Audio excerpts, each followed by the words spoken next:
2019 model വരുന്ന BMW 520i8 ആണ് നമ്മൾ ഇന്ന് വന്നുള്ളത് കേട്ടോ.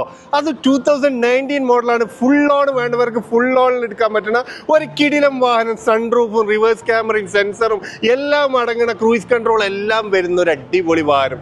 ലക്ഷറി വെഹിക്കിൾ വാങ്ങിക്കാൻ ആഗ്രഹിക്കുന്നവർക്ക് വെറും 60,000 ദിർഹംസ് മുടക്കി കഴിഞ്ഞാൽ ഈ വാഹനം നിങ്ങൾ സ്വന്തമാക്കട്ടോ. ഇനി ഫുൾ ഓണിൽ വേണോ, ഈ വാഹനം നിങ്ങൾക്ക് ഫുൾ ഓണിൽ നമുക്ക് ചെയ്തു തരാൻ പറ്റുന്ന നീറ്റ് ആൻഡ് ക്ലീൻ ആയിട്ടുള്ള ഒരു അടിപൊളി വാഹനം. ഇന്റീരിയർ പാർട്ട് ആണെങ്കിലും എക്സ്റ്റീരിയർ പാർട്ടാണെങ്കിലും ഒരുപോലെ മെയിൻറ്റെയിൻ ചെയ്തിട്ടുള്ള ഒരു അടിപൊളി വാഹനം. BMW വാങ്ങിക്കാൻ ആഗ്രഹിക്കുന്നവർക്ക്, ലക്ഷറി വാഹനം യൂസ് ചെയ്യാൻ ആഗ്രഹിക്കുന്നവർക്കൊക്കെ നല്ലൊരു ഓപ്ഷനാണ്. അതും 2019 മോഡൽ വരുന്ന ഈ വാഹനത്തിന് നിങ്ങൾ മുടക്കേണ്ടത് വെറും 60,000 ദിർഹംസ് ഇട്ട് GCC സ്പെക് ആയിട്ടുള്ള ഈ വാഹനം ഓടിയിട്ടുള്ളതെങ്കിൽ 1,70,000 കിലോമീറ്റർ മാത്രമാണ് ഓടിയിട്ടുള്ളത്. അപ്പോൾ ഈ വാഹനം വാങ്ങിക്കാൻ താല്പര്യമുള്ള ആൾക്കാർ നമ്മുടെ വാട്സപ്പ് നമ്പറിൽ ഒന്ന് കോൺടാക്ട് ചെയ്യുക. ഇതുപോലെ നിങ്ങളുടെ വാഹനങ്ങളോ സ്ഥാപനങ്ങളോ നിങ്ങൾ വീഡിയോ സപ്പോർട്ടോട് വിൽക്കാൻ താല്പര്യമുള്ള ആൾക്കാർക്ക് നമ്മളെ കോൺടാക്ട് ചെയ്യാവുന്നതാണ്. നമ്മൾ ചെയ്യുന്ന വാഹനത്തിൻ്റെ സ്ഥാപനത്തിൻ്റെ ഒക്കെ അപ്ഡേറ്റ്സ്